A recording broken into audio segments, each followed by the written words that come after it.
coup, aujourd'hui, en vidéo, on va faire un peu une vidéo face cam, côté cam. J'étais en train de penser à pas mal de choses, surtout qu'on arrive en fin de saison 1 de YouTube. J'essaie de préparer une vidéo qui sera un peu atypique. Bientôt passer la saison 2, donc voilà. Et saison 2, c'est justement cette idée-là de vidéo-là, où je vais incorporer d'autres idées de voyage. Et cette vidéo que vous regardez actuellement, et du coup, il précise avec le titre qui est ici, on parle de voyage, on parle de...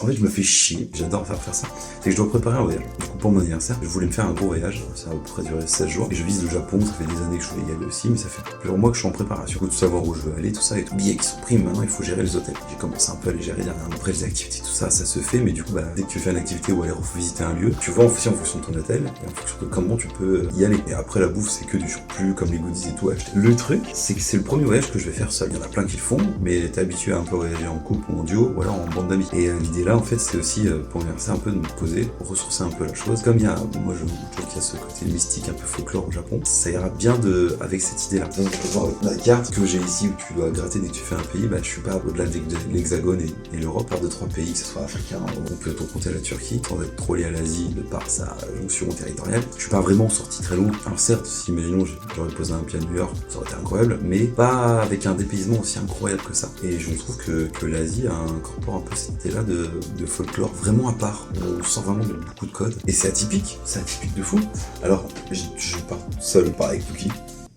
Donc je pars tout seul. C'est un peu le premier voyage que je veux faire comme ça, pour mon anniversaire, me ressourcer, et aussi me dire, arrête d'attendre trop longtemps, mets l'argent de côté, fais ce qu'il faut, et vas-y, éclate-toi. Le but c'est pas de rester qu'à Tokyo, c'est que je dois aussi aller dans d'autres villes, faire certaines choses qui ont l'air trop intéressantes et à la fois trop belles, et juste me faire kiffer à mort. Et c'est pour ça que dans ce projet YouTube, il y aura plein de vidéos, j'espère, il y aura plein de vidéos sur le Japon, qui vont sortir saison 2, pas que pour créer du contenu, évidemment, pas démentir la chose. C'est des souvenirs en fait, c'est totalement des souvenirs que je veux avoir, que je veux garder, conserver. Par exemple, la vidéo de Palma de Mallorca, où je suis parti avec mes amis, on avait réservé une villa, on était 8, vraiment c'était un énorme voyage, vraiment l'énorme premier voyage qu'on a fait ensemble. On s'est enfin permis financièrement de le faire, et c'était trop bien. Et ça fait un souvenir pour tout le monde, de l'avoir même sur YouTube, c'est juste un souvenir en mode on s'est amusé, on a fait ça. Donc quand on regarde certaines photos dans des albums ou autres, je vois un peu cette idée-là, la même chose. Comme mes expériences YouTube, en mode j'ai créé ça, je veux dire bon ça a floppé ou c'était de la merde, des choses que j'aurais pu améliorer, d'autres choses qui étaient vraiment cool, que j'ai bien aimé, et j'espère que ce contenu sur le Japon en fera tout autant, et vous en fera aussi aimer, parce que le plus important c'est pas que je crée quelque chose pour réussir, si je réussis tant mieux, mais que je fasse quelque chose parce que j'aime ça, tout simplement. Je retourne à la case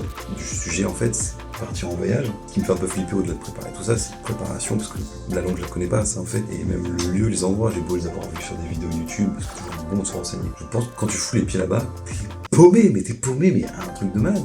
Donc je vais être tout seul ou je vais être 2 fois plus paumé. Ça va être ça. Mais ça va devoir me dire, tu montes le niveau tu te démerdes plus et t'en es capable. Évidemment, c'est un financement qui est assez conséquent, le Japon. Donc j'ai le billet qui est offert pour l'anniversaire et c'est un incroyable cadeau. Mais à côté de ça, il faut que je gère pour l'hôtel, la bouffe, d'autres choses, les activités que j'ai envie de faire, les souvenirs aussi que j'ai envie d'acheter, et mes déplacements ou quoi que ce soit. Donc c'est assez important. J'ai un pote qui est parti au Japon, du coup il m'a pas mal lancé sur beaucoup de choses. Et merci à lui, parce que je ne connaissais pas l'existence du JR Pass, avec les espèces de trains et les moyens de locomotion qui sont en lien avec ça. Donc tu t'achètes un énorme billet, en fait tu peux un peu voyager un peu partout dans le Japon. Mais je me paume, comme je retrouve mon chemin, je vois un panneau, je fais non, je comprends rien.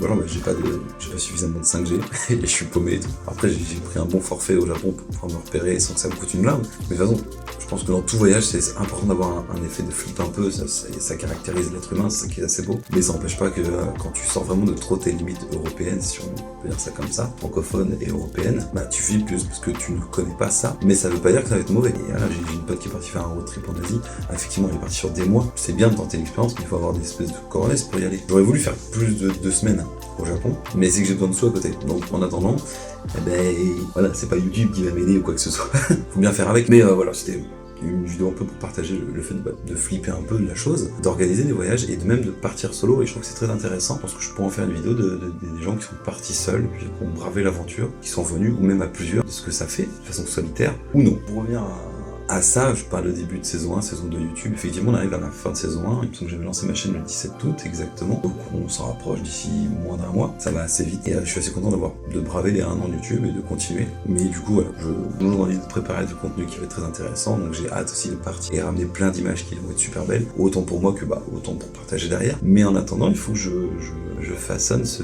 petit voyage encore un peu. Ça va être chouette. Et à la prochaine vidéo. La fin, elle est naze. Elle est naze.